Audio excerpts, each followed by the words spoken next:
اعوذ باللہ من الشیطان الرجیم بسم اللہ الرحمن الرحیم رب زدنی علما رب زدنی علما O my Lord, increase me in knowledge. O my Lord, increase me in knowledge. اے میرے اللہ، میرے رب، میرے علم میں اضافہ فرما۔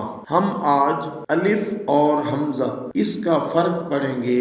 الف ہمیشہ حرکت سے خالی ہوتی ہے، الف کے اوپر کوئی حرکت نہیں ہوتی ہے، اور الف کبھی بھی کسی لفظ کے شروع میں نہیں آئے گی۔ الحمد میں شروع میں الف نہیں، یہ حمزہ ہے۔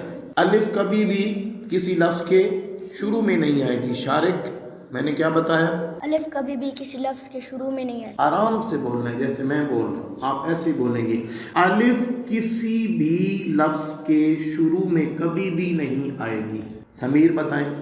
الف کسی لفظ کے شروع میں کبھی بھی نہیں آئے گی جی، بلکہ یا درمیان میں، الف درمیان میں آئے گی یا آخر میں آئے گی۔ ٹھیک ہے جی، یہ دو لفظ ہم نے پڑھنے ہیں۔ ایک ہے جی بابن، بابن، ہاں کیا پڑھنا ہے؟ بابن، بابن، جی، اس کا مطلب یہ الف کی ادائیگی اس میں ہو رہی۔ بابن کے سنٹر میں کیا ہے؟ الف ہے۔ بابن، یہ آپ نے ادھر غور کرنا ہے محترم ناظرین سامعین، آپ نے غور کرنا ہے۔ بابن دروازہ، انگلش اس کی کیا ہے جی؟ ڈور۔ بابن۔ دوسرا لفظ ہے نارن، کیا لفظ ہے؟ نارن۔ نارن، بابن میں بھی الف ہے، نارن میں بھی الف ہے۔